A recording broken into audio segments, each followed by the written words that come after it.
무슨 일이 있었던 것인가? 이 영상은 조선 왕조실록과 난중일기 그리고 여러 역사 기록들을 바탕으로 그 시대의 진실을 드라마처럼 재구성한 이야기입니다. 앞으로 이 채널은 우리 역사 속 인물들의 숨겨진 이야기들을 하나씩 풀어보려 합니다. 구독과 좋아요는 다음 이야기를 만드는 데 큰 힘이 됩니다. 자, 그럼 선조는 왜 이순신을 죽이려 했나? 이야기를 지금부터 시작하겠습니다.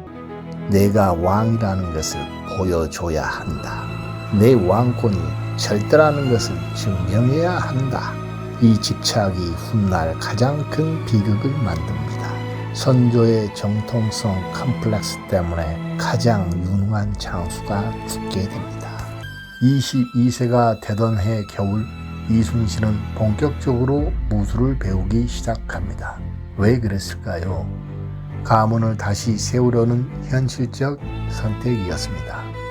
글만으로는 가문의 복권이 불가능했기 때문입니다. 첫 무과시험 28세 때 말을 타고 달리던 중 떨어져 다리가 부러집니다. 낙방합니다. 하지만 이순신은 포기하지 않습니다. 4년 뒤 32세 때 다시 도전합니다. 이번엔 성공합니다. 병과 4등으로 급제합니다. 이제 이순신은 관직에 나갑니다. 함경도 북방으로, 여진족이 우글거리는 최전방으로. 거기서 이순신은 가장 냉혹한 교훈을 배웁니다. 1583년 여진족 주장 을지내를 생포하는 공을 세웁니다.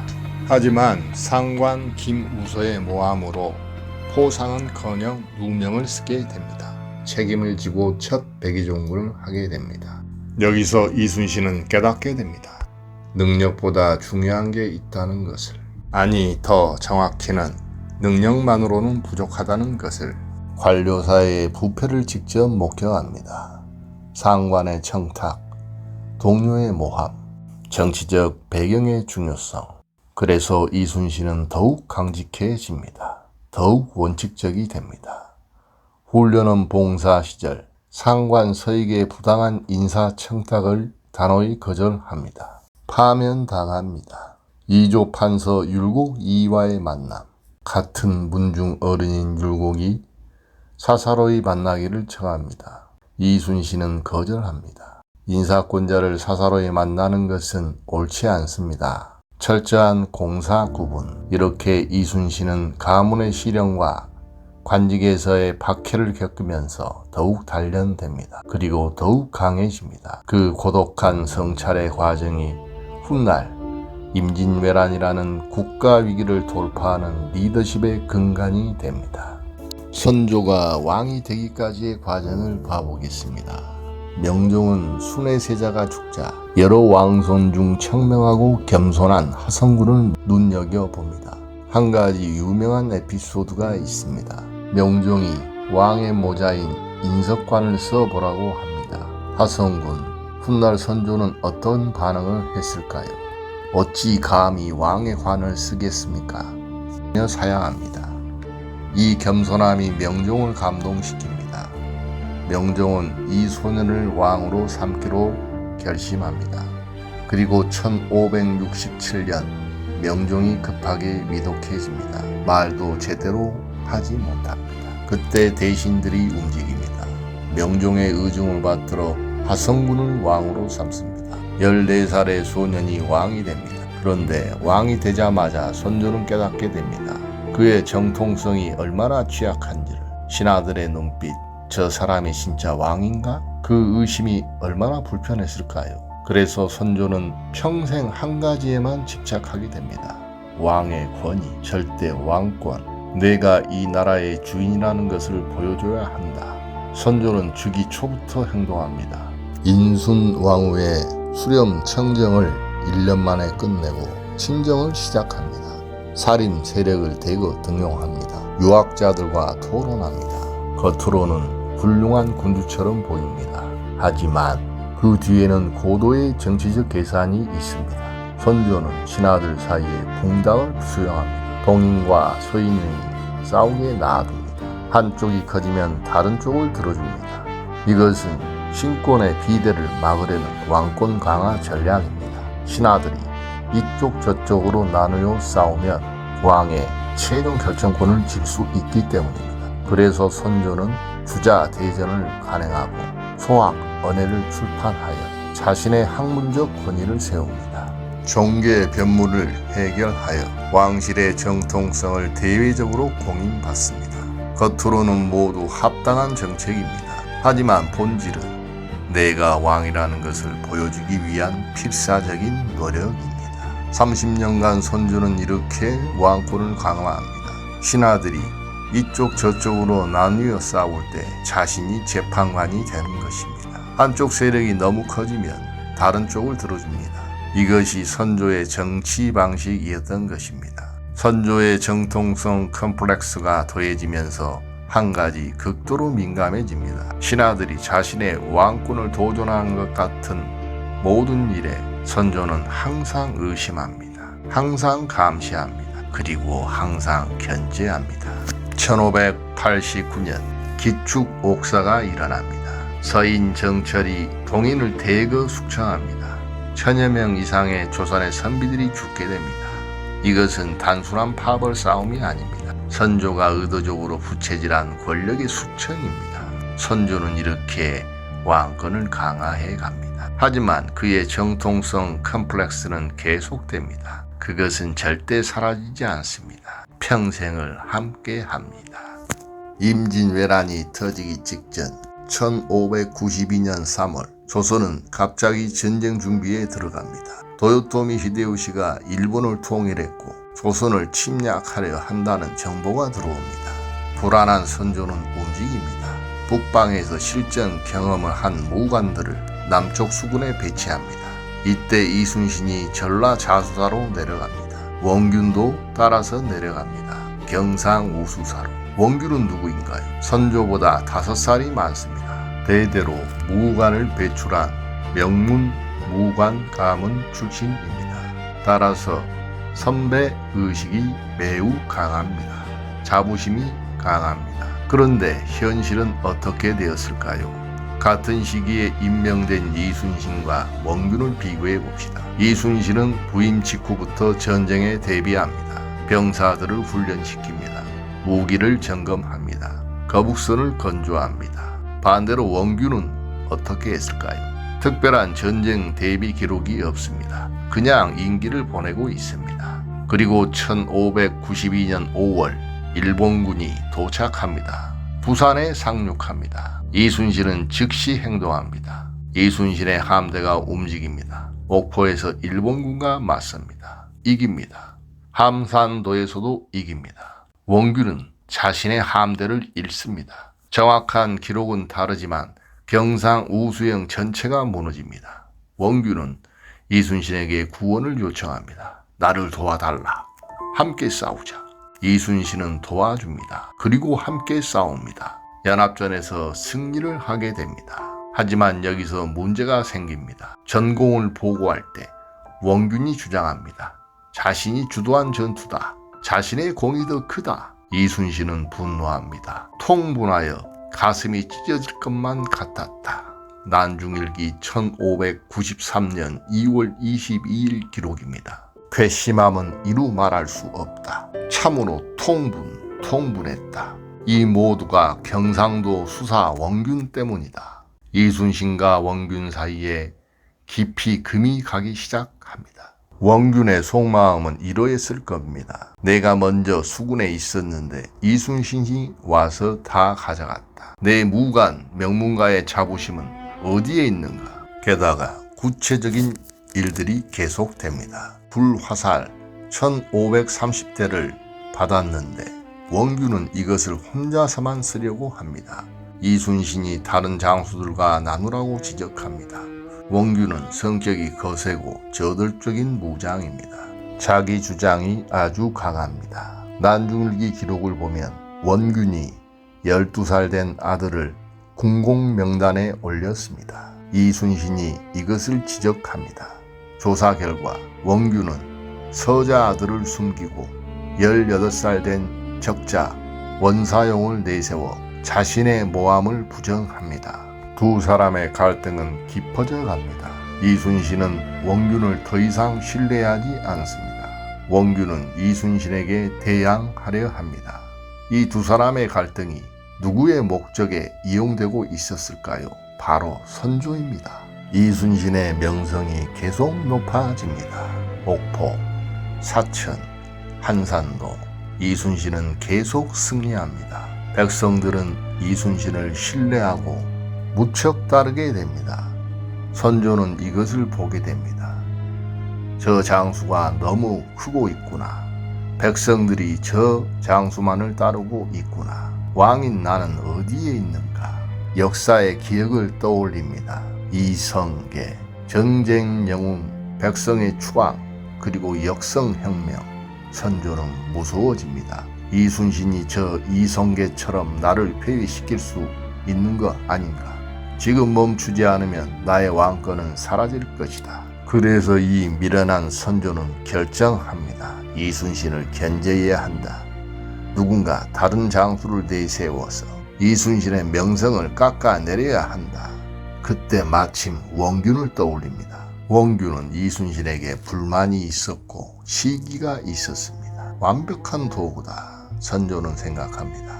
그래서 선조는 어느 순간 원균을 밀어주기 시작합니다. 포상을 주고 칭찬을 합니다. 원균이 으뜸가는 장수다.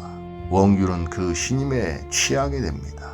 그래서 더욱 이순신에게 대항하고 맙니다. 선조 수정실록 기록에 따르면 군유를 범한 것은 이순신도 같고 오히려 그 죄가 원균보다 심하다. 이것은 거짓입니다. 이순신이 군유를 범하지 않았습니다. 하지만 선조는 이렇게 말합니다. 왜일까요? 이순신을 제거하기 위한 명분이 필요하기 때문입니다. 선조의 정통성 컴플렉스와 원균의 욕심이 한 점에서 만나게 됩니다. 그 결과가 역사의 비극을 만들게 됩니다. 1597년 정유재난이 터집니다. 도요토미는 죽지 않았습니다. 다시 조선을 침략합니다. 이때 일본군은 한 가지 교묘한 계략을 펼칩니다. 요시라라라는 일본 사령관, 고시니 유키나가의 부하, 이 남자가 조선에 접근합니다. 그리고 거짓 정보를 흘립니다. 가토 기요마사가 특정 날짜에 바다를 건너올 것이다. 그 배를 미리 잡으면 전쟁을 끝낼 수 있을 것이다. 선조는 이 정보를 받습니다. 완벽한 기회다. 선조는 이순신에게 명령을 내립니다. 가토를 생포하라. 지금 당장 출전하라. 하지만 이순신은 생각합니다. 깊이 생각합니다. 난중일기와 선조 수정실록에서 이 순간의 진실이 드러납니다. 이순신은 깨달았습니다. 이것은 함정이다.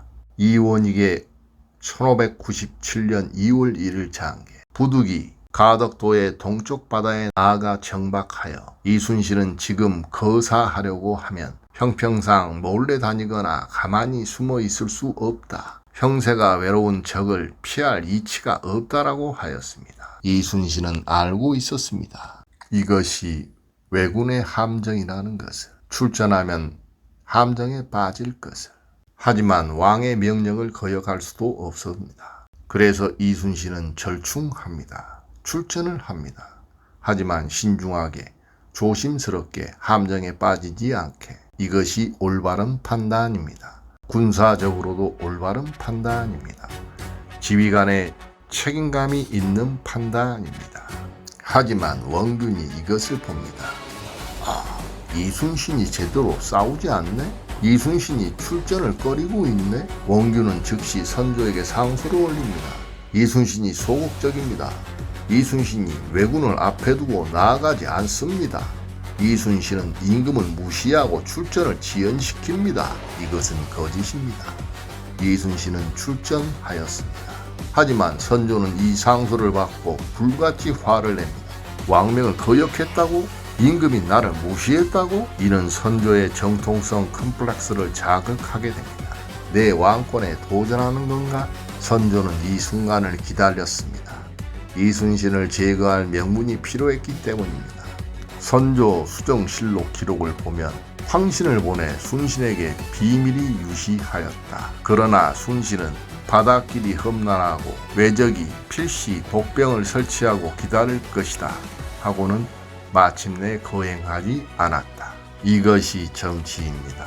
선조의 왕권을 두렵게 하는 신하를 제거하는 정치. 선조는 이순신을 파직합니다. 아니, 단순히 파직하지 않습니다. 체포하여 한양으로 압송합니다. 그리고 고문합니다. 이순신은 감옥에서 죽을 고비를 맞습니다. 조정에서도 사형을 주장합니다. 왕명을 거역했으니 죽여야 한다. 하지만 이때 정탁이라는 신하가 나섭니다. 지금 이순신을 죽이면 나라가 망합니다. 전쟁이 아직 끝나지 않았습니다.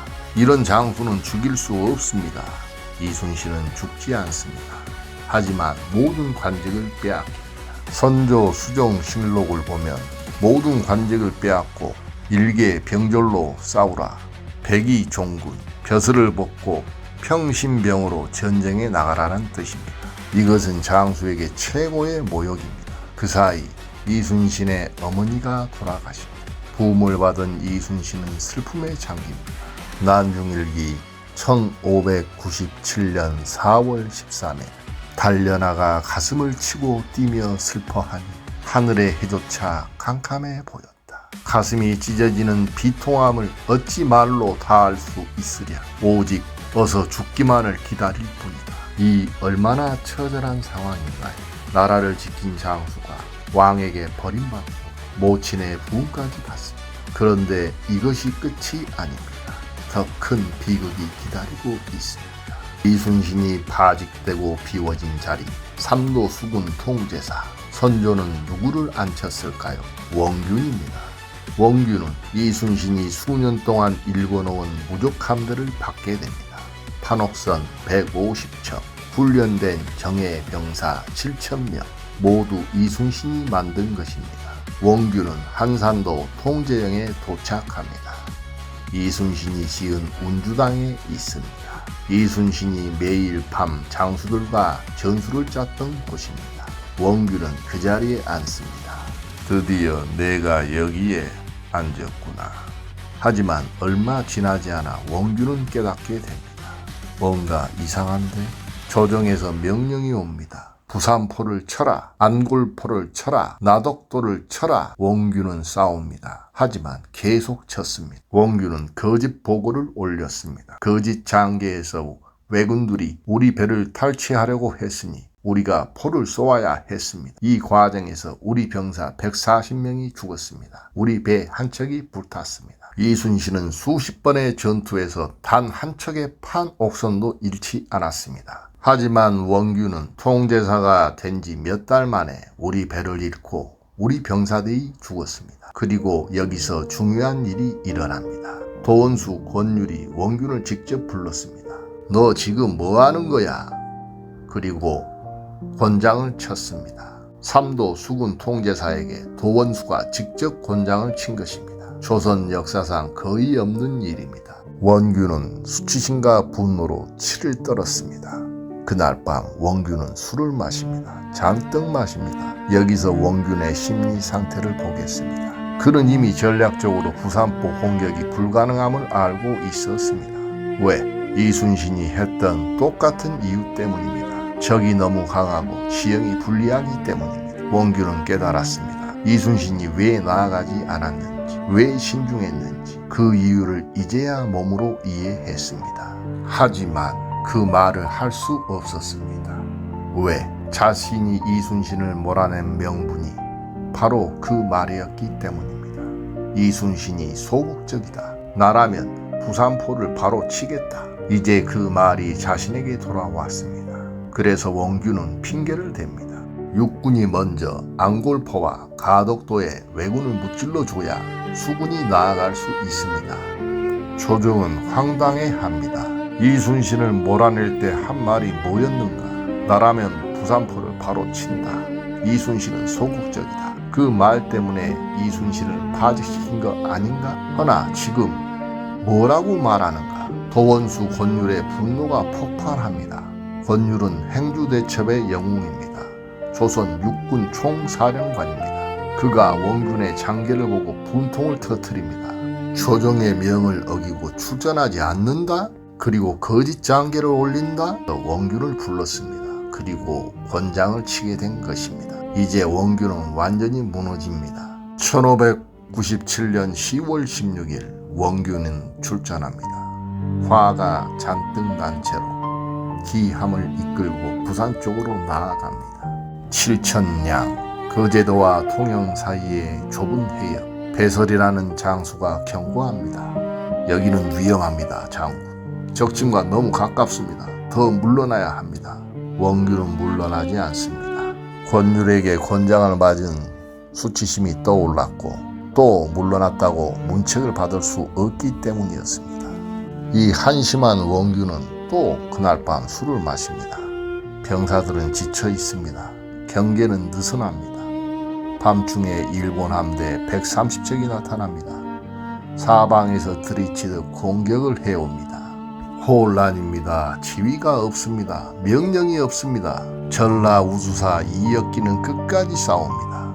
그리고 전사합니다. 충청수사 최호도 끝까지 싸웁니다. 전사합니다. 하지만 원균은 배를 버립니다.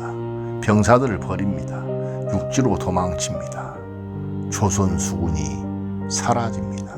판옥선 150척이 12척으로 줄어듭니다. 병사 7,000명이 거의 전멸하였습니다. 이것이 7천량 해전입니다. 조선 수군 역사상 최악의 참패입니다.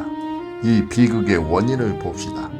선조의 불안감, 원균의 욕심, 그리고 그들이 만나는 순간 선조가 정통성 컴플렉스 때문에 이순신을 제거했습니다. 원균이 이순신 앞에서의 열등감 때문에 모함했습니다. 선조가 원균을 도구로 삼았습니다. 원균이 자신의 욕심을 채우려 했습니다. 그 결과 조선의 가장 강력한 수군이 사라졌습니다. 제해권을 잃었습니다. 정유재란이 본격화되었습니다. 수만 명이 더 죽었습니다. 이것이 구조적 필연성입니다. 개인의 선택이 아니라 구조 자체가 만들어낸 비극입니다. 7천량 대패 후 조선은 혼란에 빠집니다. 수군이 없어졌습니다. 제해권을 잃었습니다. 전라도가 왜군에게 유린당하고 있습니다. 더 이상 선택지가 없습니다. 선조는 마지못해 이순신을 복직시킵니다. 다시 삼도 수군 통제사. 선조 수정실록에 보면 근자의 경을 직책에서 물러나게 하고 죄를 지은 채 종군하도록 처벌한 것은 사람의 꾀가 두텁지 못한 데서 비롯된 일이다 라고 쓰여 있습니다. 이순신이 도착한 곳 한산도 통제영 모든 게 파괴되어 있습니다. 불타버렸습니다. 군량은 사라졌습니다. 배는 12척만 남았습니다. 150척이 12척이 된 것입니다. 난중일기 기록을 보면 이순신은 즉시 남쪽 지역을 돌며 흩어진 병사들을 모으기 시작합니다. 처음에는 군관 9명, 병사 6명, 총 15명입니다. 하지만 이순신이 돌아왔다는 소식이 퍼집니다. 다시 피난민들이 모여들고 장군이 오셨으니 이제 살았다 라고 백성들이 울부짖습니다. 젊은 장정들이 자발적으로 입대합니다. 순천에 도착할 무렵 60여 명이 됩니다. 사람들이 더 모여듭니다. 최종적으로 13척의 함대가 구성됩니다. 이것이 명량대첩을 위한 함대입니다. 이순신은 울돌목을 선택합니다. 좁은 해협, 울돌목의 특성, 조류가 하루에 2번 방향이 바뀝니다. 지형이 매우 좁습니다. 이순신은 이 지형을 잘 알고 있었습니다. 한 사람이 길목을 지키면 1000명도 두렵게 할 수 있다. 난중일기의 표현입니다. 1597년 11월 19일 새벽 일본 함대 130척이 몰려옵니다. 이순신의 13척이 맞섭니다. 전투 초기 다른 장수들이 겁을 먹고 물러납니다. 이때 이순신은 대장선으로 홀로 적진에 뛰어듭니다. 이순신이 아니라는 부하에게 말합니다. 너의 배가 먼저 나아가야 한다. 아니가 도망갈 궁리를 할 때 이순신은 질타합니다. 내가 군법에 죽고 싶으냐? 그 말에 아니는 앞으로 나아갑니다. 다른 장수들도 따릅니다. 13척이 모두 움직입니다. 조류가 바뀝니다. 이순신의 계산이 정확합니다. 일본 함대가 혼란에 빠집니다. 좁은 해협에서 배들이 서로 부딪히고 조류에 휩쓸립니다. 이때 함포가 쏟아집니다. 일본 함선 40척 이상이 침몰합니다.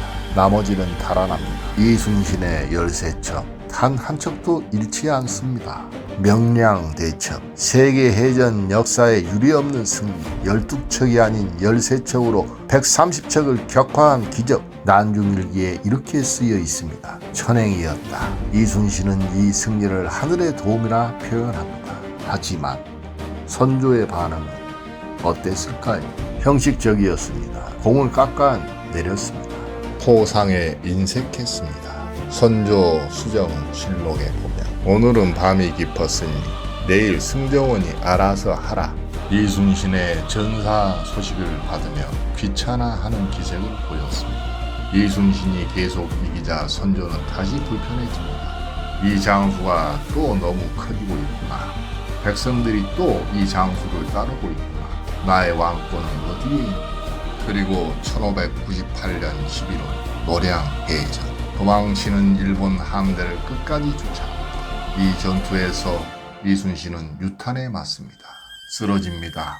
그리고 마지막 이렇게 말을 합니다. 지금 싸움이 한창이다. 내가 죽었다는 말을 하지 마라. 그 말을 남기고 이순신은 죽었습니다. 전쟁은 끝이 났습니다. 조선은 살아났습니다. 하지만 이순신은 죽었습니다. 이때 선조의 처사를 보겠습니다. 이순신에게 훈계를 내렸습니다. 선무 1등 공신으로 책봉했습니다. 공신 책봉 당시 이순신 장군에게 정일품 훈계가 부여되었습니다. 다만 당시 선조가 자신의 실책을 정당화하기 위해 원균을 이순신과 대등한 위치로 올리려 했다는 정치적 해석도 존재합니다. 이순신의 명성은 역사 속에 영원히 남아 있습니다.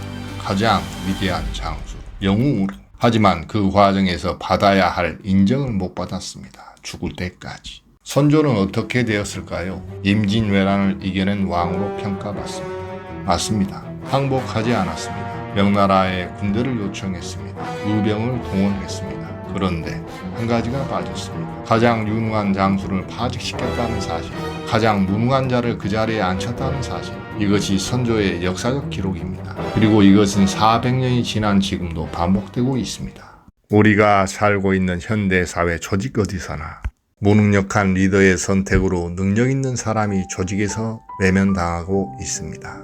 리더보다 유능하기 때문에, 더 인기가 있기 때문에, 더 따르는 사람이 많기 때문에, 그래서 리더는 불안해합니다. 그 사람을 제거할 방법을 찾습니다. 원균 같은 사람을 찾습니다. 더 충성스러운 사람을, 더 자신의 말을 잘 듣는 사람을. 조직 내에는 파벌이 존재합니다. 그 싸움 속에서 능력 있는 사람들이 희생됩니다. 당파에 속하지 않은 사람들, 중립적이어야 할 사람들. 리더가 불안정하면 조직 전체가 흔들립니다. 나는 이 이야기를 들으며 많은 감정의 변화를 느꼈습니다. 결국 이 이야기의 메시지는 무엇일까요? 이순신의 난중일기에서 그 답을 찾아보도록 하겠습니다. 1595년 1월 1일 촛불을 밝히고 혼자 앉아 나란 일을 생각하니 모르는 사이에 눈물이 흐른다. 이순신은 자신의 처지를 원망하지 않았습니다. 자신이 받는 부당함을 한탄하지도 않았습니다. 오직 그는 나라 일을 생각했습니다. 그것이 이순신의 위대함입니다. 그것을 우리가 배워야 할 것입니다. 우리는 매일 선택을 하며 살아갑니다. 당신은 누구처럼 선택하나요? 선조인가요? 원균인가요? 이순신인가요? 아니면 아무도 아닌가요? 댓글로 남겨주세요. 더욱더 알찬 영상을 만들도록 하겠습니다. 다음 영상에서 찾아뵙겠습니다.